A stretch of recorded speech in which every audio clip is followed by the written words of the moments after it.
Alors me revoilà assez vite, toujours dans le canapé, mais je vous rassure, j'ai bougé. Déjà, j'ai pris le petit déjeuner. Le petit déjeuner, c'était 3 œufs sur le plat, de l'avoine, un mélange de noix, un petit peu de cacao. J'ai cité des marques, hein, c'est le Canderel, simplement parce qu'il est sans sucre, il est super bon. Ensuite, j'ai été faire mes courses. Tous les lundis, je fais mes courses pour la semaine. C'est beaucoup plus simple parce que sinon, j'ai pas le temps. Et là, maintenant, je passe à table. Je passe au canapé plutôt. C'est encore des wraps, tout simplement parce que les wraps, c'est la vie. Alors, c'est la même chose dans les deux, il y a juste l'accompagnement qui va différer. Donc là, c'est le mayo light, et là, c'est un petit tube de sauce tomate panzani tout fait, qui est vraiment super bon. C'est une petite pépite. Sinon, au niveau de la composition, c'est du poulet, c'est de la mozza, c'est une tomate, c'est des oignons frits, et quelques petites feuilles de basilic que je mets uniquement quand je suis chez moi, parce que j'ai pas ma plante de basilic au travail, en fait. Pas raison. En fait, je pourrais en mettre une, je crois que je vais le faire. Et alors, en boisson, j'ai ça ici. C'est une boisson citron gingembre que j'achète chez Lidl. C'est super bon, c'est bio, c'est nature. Prendre une gorgée tout de suite devant vous, sous vos yeux ébahis, pour montrer qu'il est possible de boire du gingembre sans grimacer.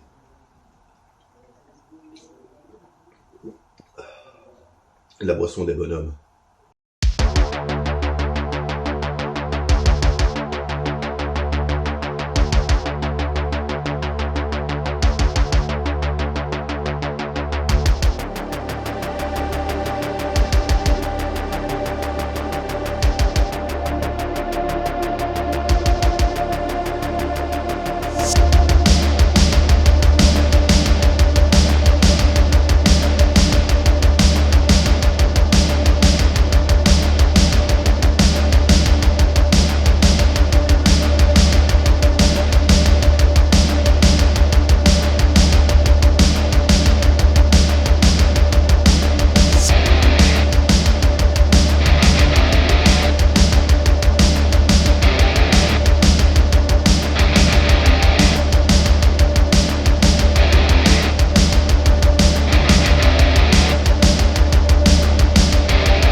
Donc aujourd'hui on est mardi, le mardi j'ai des séances beaucoup plus légères par rapport à ce que je vais pouvoir faire les autres jours. C'est une séance qui va être réservée principalement sur de la récup active et un petit peu de renforcement en léger. Donc je vais vous filmer ça, normalement je vais faire une petite séquence en accéléré parce qu'il n'y a pas grand chose d'intéressant, globalement ça va juste être des exos muscu un peu plus classiques.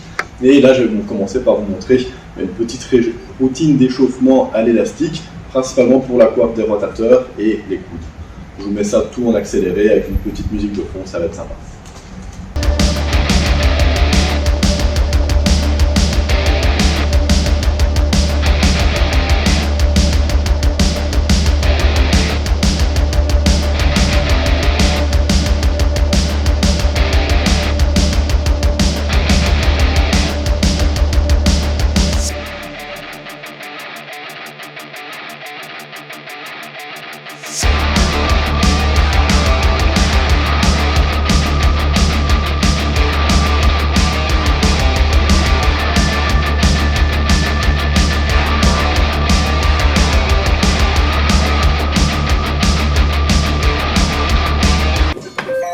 Tu me remettras la petite sœur. Même donc. Oui, tu me remettras la petite sœur, je t'ai répondu.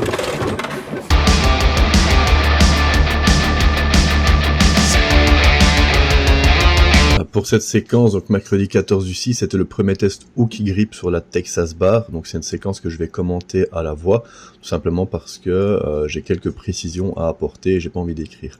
Donc le grip, ça a toujours été ma hantise au dead. En soi, la force, elle est là. J'ai déjà fait des très belles séries avec strap.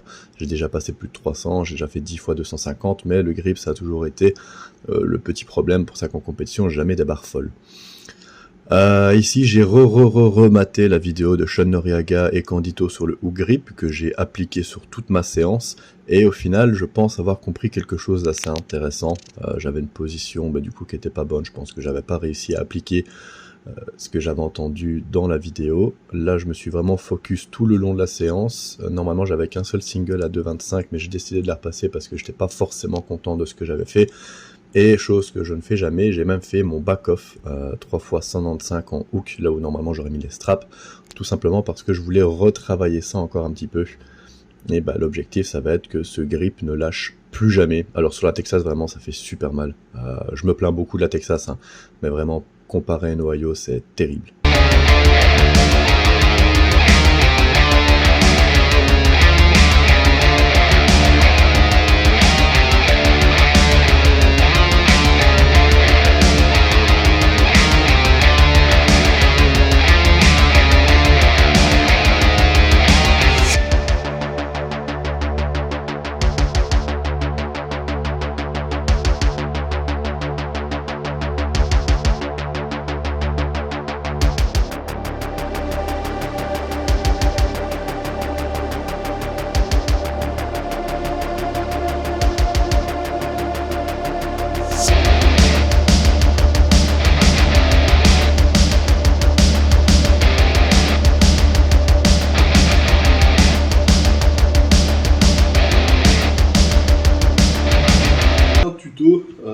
Pour apprendre à prendre des gros dumbbells seul, sans l'aide de quelqu'un, si jamais ça vous arrive, un petit peu comme moi, de vous retrouver seul le soir à devoir soulever des gros haltères sans qu'on vous les passe, c'est assez chiant. On a un bonhomme, hein, zoom jusqu'au bout, mais c'est toujours bien qu'il y ait quelqu'un pour donner des gros haltères. Les plus perspicaces d'entre vous, ça c'est hors champ, donc normalement sur le rush d'avant vous avez vu que j'ai mis les disques de 2,5 à l'intérieur des disques de 5. C'est pour une simple et bonne raison, c'est que je pose les haltères sur les cuisses pour me balancer. Si je mets 2,5, la surface d'appui est trop petite et du coup ça me fait une pincette et c'est mal. Voilà. Alors on passe à la mise en pratique, donc un haltère à la fois. Le but c'est bien gainer et jouer avec le corps pour réussir à les amener. Pas évident. Hein. Bon, prenez. Hop là. Big boy. Transpirer. Voilà.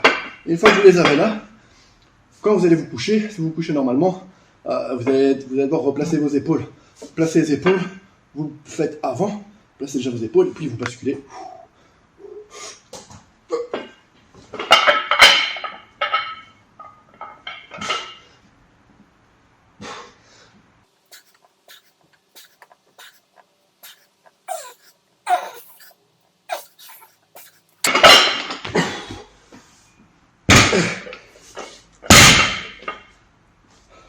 Donc, ce que j'ai essayé d'expliquer, mais que j'étais un peu comprimé pour expliquer, c'est faites votre placement épaule avant de basculer. Comme ça, quand vous tombez, vous êtes déjà en dépression scapulaire et dans le bon axe de travail. Que si vous basculez n'importe comment, quand vous arrivez en bas, vous devez vous replacer et c'est là que vous risquez de perdre de la force et de l'efficacité sur la série. Donc ici, placement, bascule, et là vous êtes déjà mis. Il n'y a plus qu'à pousser. Vendredi, 18h45, il fait 30 degrés. Il a fait chaud toute la journée, toute la semaine. J'étais partagé entre l'idée de rentrer chez m'endormir ou mon envie irrépressible de venir squat. Le squat est plus fort que le sommeil. Donc on est là. Je trouvais ça chez Action. Petite barre de riz. C'est bon. Du coup j'ai mangé ça en guise de recharge glucidique pré-training. Et là on va y aller dans le sauna. Ça va. La fournaise. C'est parti.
Résumé de la séance, Stan Jessica Butner au World, superset dumbbell press.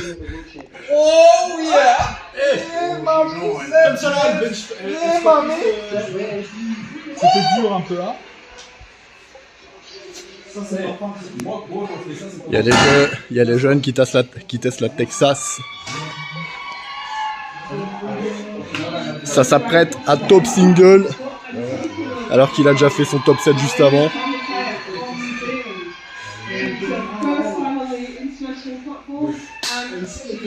Allez, tu l'as!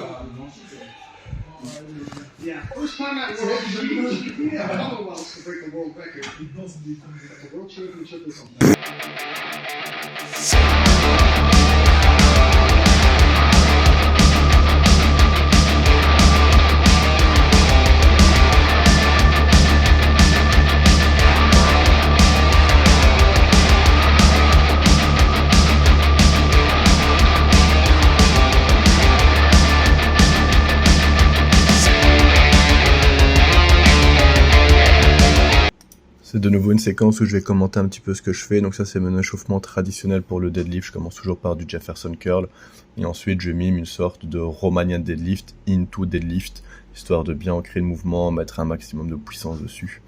Mes gammes montantes ici sur le dead, j'ai tout fait en double prona, tout simplement toujours dans cette recherche d'améliorer ma poigne. Ça reste mon plus gros point faible dead. Je me répète un petit peu, mais ça va vraiment être un focus pour la prépa. Donc 70, 120, 140, j'ai tout fait en double prona par série de 5.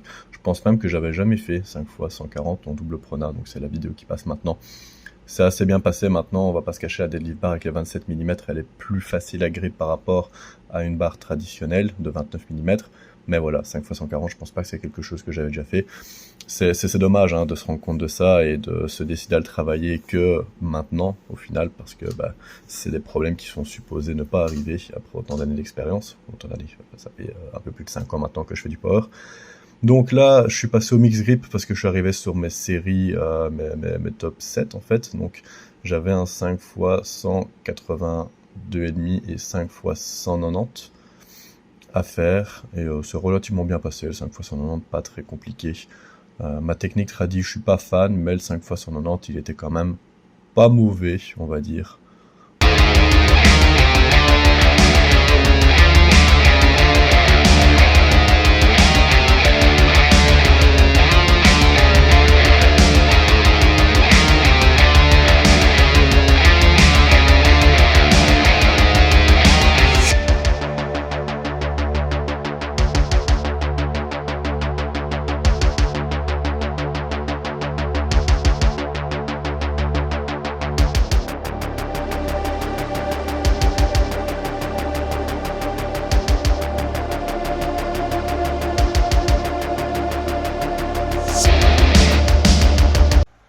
C'est la fin de cet épisode 2, j'espère que ça vous a plu. Si jamais vous avez des remarques constructives, que ce soit en bien ou en mal, surtout n'hésitez pas, je suis preneur, je suis en recherche d'amélioration. Normalement c'est le dernier épisode où le son de ma voix est pourri, même si ma voix est pourrie de base.